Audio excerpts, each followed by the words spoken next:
I was driving home from the courthouse with the windows down, thinking about how I'd word it at dinner, when my son called to ask if I wanted him to pick up anything from the store. I told him no. I said I had good news and I'd explain everything when I got there. He sounded cheerful, normal, the same voice I'd heard my whole adult life. I didn't know that 40 minutes later, I'd be crouched behind the boxwood hedge outside my own kitchen window, listening to him tell my daughter-in-law exactly how long it would take before I stopped being a problem. Let me back up. Spent 31 years as a family court judge in Maricopa County, Arizona. I retired 2 years ago at 68.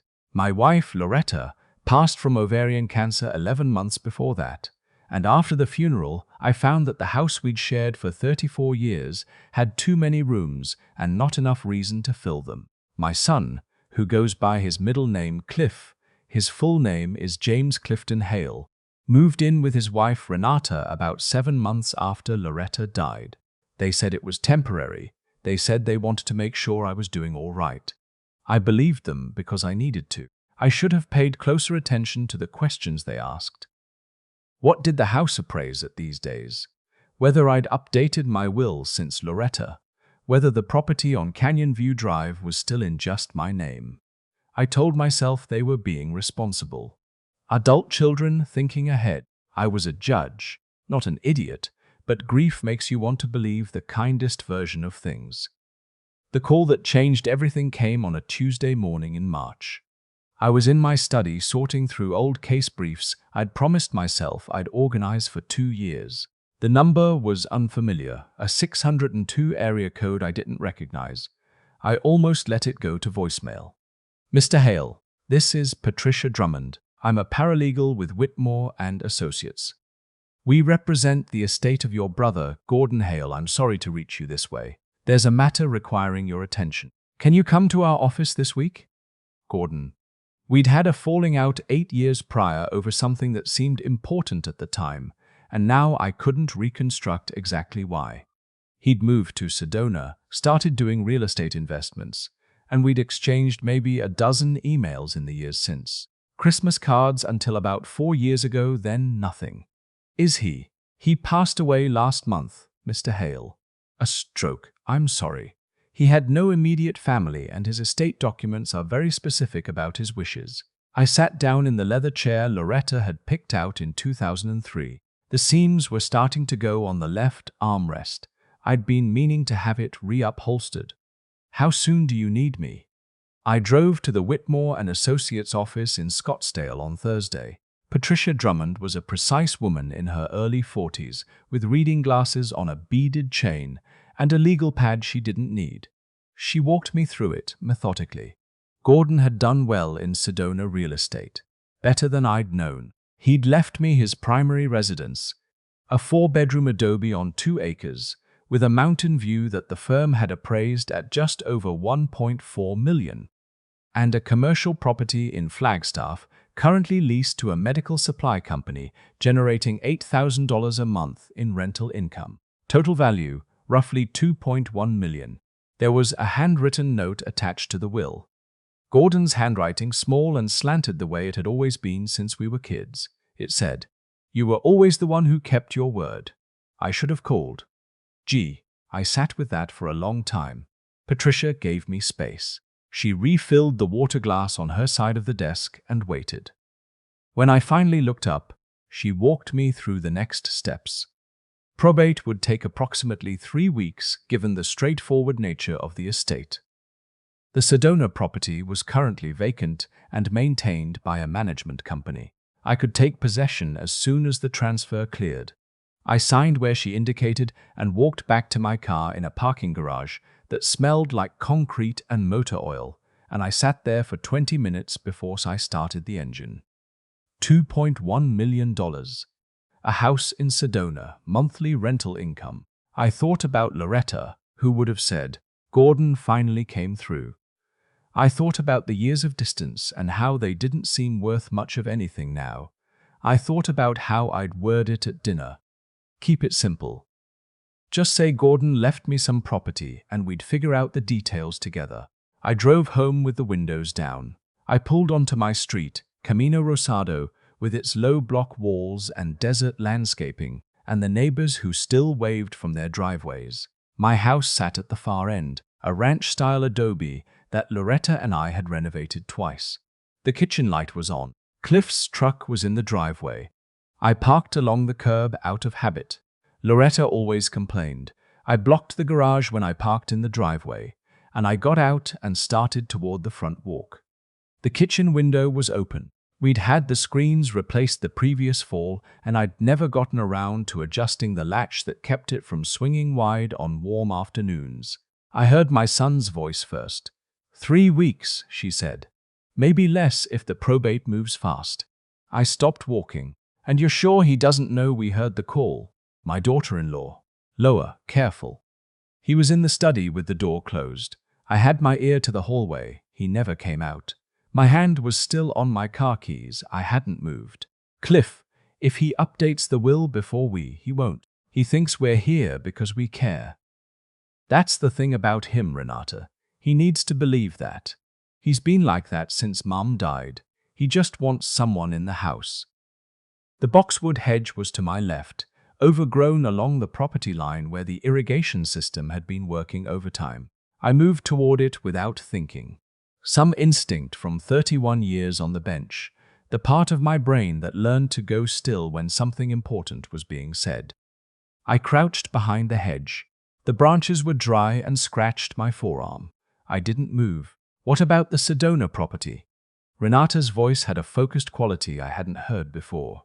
She'd always struck me as the more careful one, more deliberate. We sell it. 1.4, maybe 1.5 if we time the market right. Pay off the business debt, keep the rest. Flagstaff income covers us for 2 years while we get back on our feet. He's 69, Cliff. He's healthy. He's not going anywhere on his own. That's why we're not waiting on his own. A pause. The refrigerator door opened. Ice in a glass. I've been talking to a doctor. Not a real doctor, more of a. He laughed in a way I'd never heard before. Dry, almost businesslike. He does competency evaluations, signs paperwork, for a fee. The keys cut into my palm. There's a lawyer, too. Guy named Bortner. He's done guardianship filings before, the kind where you move fast. You get the medical documentation, file for emergency guardianship, and if the judge signs off, we control everything. His accounts, the estate, all of it. Power of attorney. What if he contests it? With what? His word against a medical evaluation and his own family saying he's declining? I'll say he's been confused, forgetting things. I'll say Loretta's death hit him harder than anyone knew. Who's going to fight for him, Renata? He's been a hermit since he retired. His golf buddies stopped calling. His clerk from the courthouse moved to Oregon. My jaw tightened, not because it wasn't true, because it was. How soon? I'll set up the evaluation for next week. Tell him it's a routine checkup, something I scheduled because I was worried. He'll go. He trusts me. Another pause, and in the meantime, we make sure he isn't in the right state of mind when he gets there. What does that mean? Anxious. Off balance. I've been putting a small amount of melatonin in his evening tea, just enough to make him foggy in the mornings. If I increase the dose the night before the appointment, he'll be slow, confused. It'll read on the evaluation. I did not stand up from behind that hedge. I made myself stay still, because 31 years on the bench had taught me that the most dangerous thing you can do when you've just heard something important is react before you've thought it through. I backed away from the hedge the way I'd come. Slow, careful. I reached my car and got in and pulled away from the curb the same way I used to leave crime scenes during my prosecutor years, before I'd moved to the bench. No hurry, nothing to see. 2 blocks away, I pulled into the lot of a CVS Pharmacies and turned off the engine. My son had just described a plan to declare me legally incompetent, seize control of an inheritance I'd signed papers for 3 hours ago, and drug me to make the evaluation go their way. He described it the way he used to describe work projects. Matter of fact, organized. I sat there for a while. Then I took out my phone and called the one person I knew would understand exactly what I was dealing with. Her name was Sandra Okafor. We'd served on the Maricopa County bench at the same time for 11 years. She'd moved into elder law after she retired, specialized in exactly this kind of case. I'd referred families to her 3 times from the bench when I'd seen guardianship abuse come through my courtroom. "Nate," she said, because she'd always called me that even though professionally it was Your Honor and personally it was Judge Hale until the retirement party where she'd handed me a bottle of scotch and said, "You've earned first names. I need your help." Not hypothetically. Silence. "Then tell me." I told her everything. The Whitmore and Associates meeting, the overheard conversation, the specific language my son had used, the doctor with the paperwork, the lawyer named Bortner, the melatonin in the evening tea. Sandra didn't interrupt. She asked 2 clarifying questions when I finished. Then she said, "You haven't confronted them?" "No." "Good. Don't. Not yet." I could hear her thinking, "Nathan, what you've described is elder financial abuse under Arizona statute, ARS 46-4156. The guardianship scheme combined with the deliberate drugging adds criminal exposure. This isn't just a civil matter." "I know. Do you have recordings?" "Not yet. You need them." Arizona is a one-party consent state for recordings. You can record any conversation you're part of. You need to record them discussing the plan, and you need documentation of the drugging if possible. She paused. "How long has he been putting things in your tea?" I thought about the last 3 weeks. The mornings I'd felt slower than usual. The afternoon I'd taken an unplanned nap and woken up at 4 o'clock, not knowing where the day had gone. I'd blamed grief. I'd blamed age. "At least 3 weeks," I said. Sandra's exhale was careful and controlled. "Okay, here's what we do." She laid it out clearly. "Don't tip them off. Continue your routine. Get recording devices, which in Arizona are fully legal to use in your own home in conversations you're part of. Save any tea or drink you suspect is doctored. Contact the Maricopa County Sheriff's Office Elder Abuse Unit, specifically a detective named Brenda Voss, who Sandra had worked with on 3 prior cases. Don't update the will yet, because any changes made, while they could argue you were under duress or acting erratically, could complicate things. Let them move, catch them mid-commission." "Can you do that?" she said. "Go back in there and act like you don't know." 31 years of sitting on a bench while defense attorneys tried to read my face. "Yes," I said. "I can do that." I drove home and walked in through the front door and found Cliff in the kitchen making spaghetti and Renata setting the table with the good cloth napkins they'd started using every night about 2 months after they moved in, as though the house were already theirs. "Dad, you were gone a while. Everything okay?" Cliff turned from the stove, genuine concern in his face or a performance of it. I was no longer sure I could tell the difference, and that was the worst part. "Good news, actually. I set my keys on the hook by the door. Your Uncle Gordon, I know you only met him once. He passed away. But he left me something. Some property in Sedona. I'm still processing it." Renata looked up from the table. Something moved across her expression, quick, controlled. "Oh, Nate, we're so sorry about Gordon." "What kind of property?" Cliff said, too quickly. He caught himself. "I mean, Sedona's gorgeous. That must be something." "It is. I'll tell you more once I know the details. Probate takes a few weeks." I sat down at the kitchen table. "Smells good. What's in the sauce?"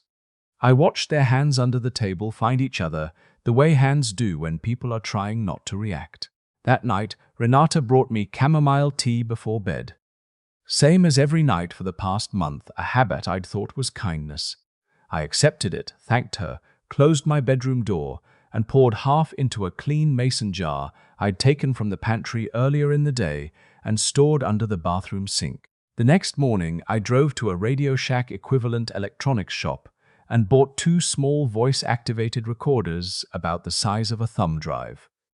I'd seen them used as evidence in 3 different cases during my time on the bench. I knew what they captured and how courts viewed them. I also called Detective Brenda Voss. Sandra had already spoken with her. Detective Voss had a straightforward manner and asked clear questions. She'd seen this pattern before. She used the phrase inheritance acceleration scheme, which apparently had a name in elder fraud circles. She wanted the mason jar tested. She wanted the audio if I could get it. Mr. Hale, the best outcome here is catching them in the act, not just discussing it, but completing the transaction. When the money changes hands at this so-called doctor's office, that's when we move, I understand. It's going to require you to play along. Let them take you to the appointment. I spent 3 decades making sure people faced consequences for exactly this kind of thing, I said. I can make it to one doctor's appointment. That evening I mentioned at dinner that I hadn't been sleeping well since the news about Gordon, that the grief was hitting differently than I'd expected. Cliff immediately said I should see someone, a doctor, just a checkup. He'd make some calls. I said that would be thoughtful. I let gratitude read on my face and hated how easy it was. 3 days later, he told me he'd scheduled an appointment for Wednesday morning. A doctor in Mesa, he said.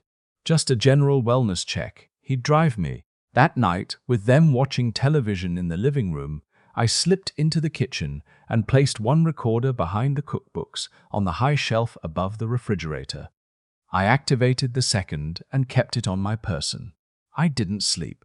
I lay in bed and ran scenarios the way I used to do the night before a complicated ruling. Possible defense arguments, contingencies. What happened if the doctor refused to cooperate with police? What happened if Cliff had told Bortner to file the paperwork before the appointment rather than after? Around 2 in the morning, voices came from the living room. Low, but the recorder would catch them. I lay still and let it work. The next morning, I connected the device to my laptop. My son's voice came through clearly. The evaluation's set for Wednesday. I told him it's general wellness. He won't push back. He never pushes back anymore. Then Renata, did you increase the dosage? A pause. Yeah. Last night's tea had double. He'll be sluggish by Wednesday, make it more convincing. I forwarded the file to Sandra and to Detective Voss. Then I sat at the kitchen table while Cliff made coffee and felt something close down in my chest that I recognized from the courtroom. The place where emotion goes when you have to be useful instead of human. Wednesday came. Cliff drove. Renata stayed home, which I noted. The appointment was in a strip mall in Mesa between a nail salon and an insurance broker. The sign said Hillcrest Medical Consulting. No other patients in the waiting room. A receptionist who did not look up.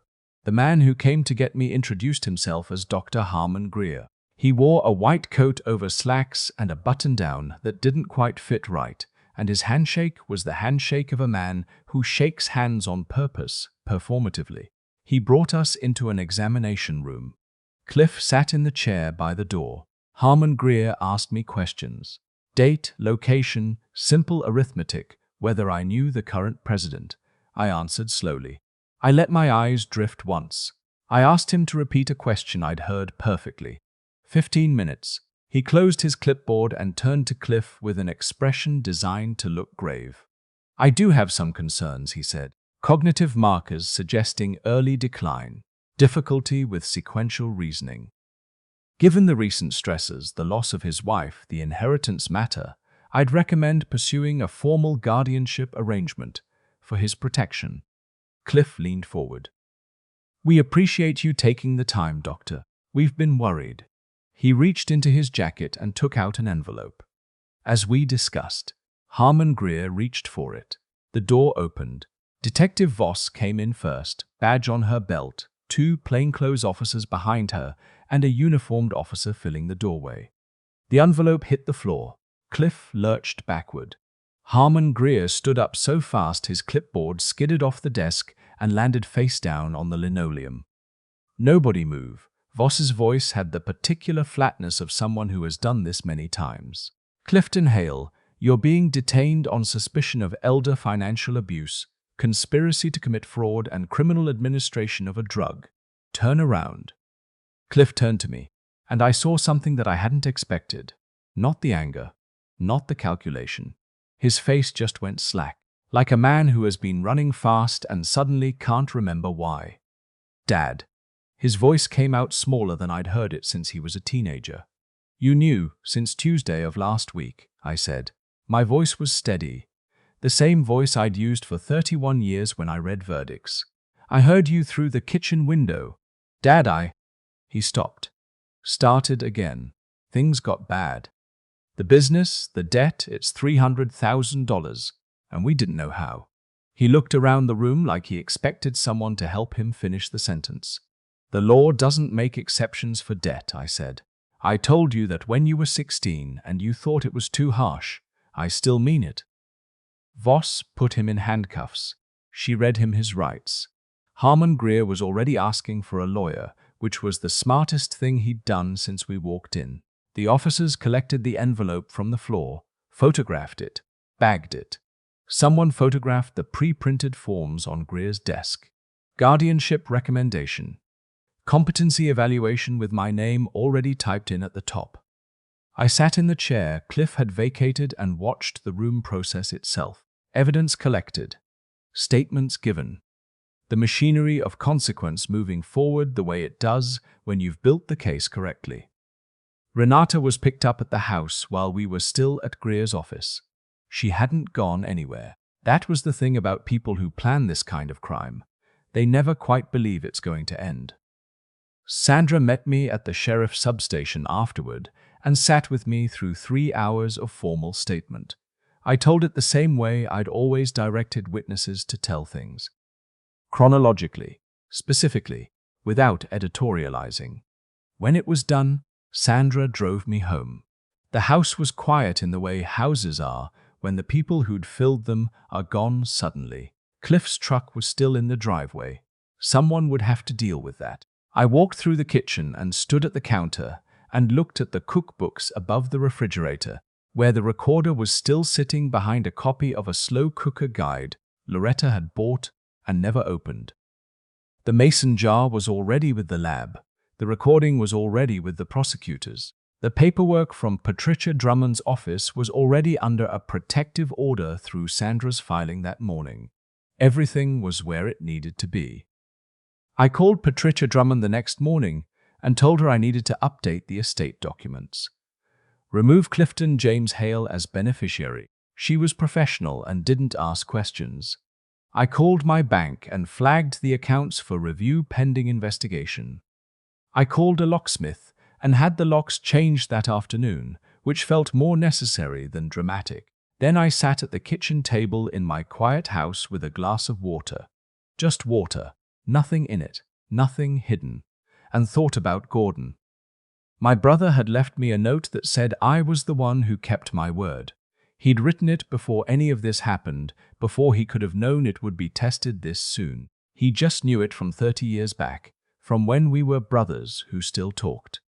From whatever version of me he'd carried in his memory through all those years of silence. I thought about calling someone. I thought about the names in my phone. Most of them were from the bench, people I'd worked beside but rarely called in the evenings. Loretta had always been the one who kept up with people. After she died, the phone had gotten quieter in a way I'd been willing to accept. I was still willing to accept it, I supposed. But I wasn't willing to accept what they'd tried to do with my silence. Use it against me. Mistake it for weakness. I wasn't weak. I was quiet. There's a difference, and it had taken my own conspiring against me for me to feel it clearly enough to name it. The Sedona property transfer cleared probate 6 weeks later. I drove up on a Saturday in May, took the 17 North into the Red Rocks, and found the house at the end of a gravel road with a mountain view that stopped me in the driveway. Gordon had done all right for himself. I walked through the empty rooms and thought about the note in his handwriting and about how much time we waste. Being right about things that don't matter nearly as much as we tell ourselves they do. I stood at the window at the back of the house and looked at the landscape, the scrub oak and the red stone and the sky going gold at the edges. And I understood that Gordon had left me this not because he thought I needed the money. He left it because he knew I'd be standing here alone eventually, and he wanted to make sure alone didn't mean nothing. Cliff pleaded guilty 8 months later. He received 3 years with the sentence partially suspended in exchange for full restitution and cooperation. Renata entered a plea agreement. Harmon Greer lost his license and received 18 months. Bortner, the guardianship lawyer Clifford mentioned, was disbarred on a separate investigation that Voss's unit had opened when Greer gave up his name. Justice isn't the same thing as repair. I knew that from the bench. A sentence hands down something real and permanent, but it doesn't fill the room where a person used to be. Doesn't reach back and change what was said through a kitchen window on a Tuesday afternoon in March. I didn't attend Cliff's sentencing. Sandra offered to come with me. I told her I didn't need to be there for it to count. I sold the Canyon View Drive house in August. Too many rooms, too much of Loretta in the walls, and not enough of the Loretta I wanted to remember. I kept some of the furniture, the leather chair with the worn armrest, the slow cooker guide I still hadn't opened, a photograph from the retirement party where Sandra handed me the scotch and I was laughing at something and Loretta was looking at me the way she used to. I moved to Sedona in September.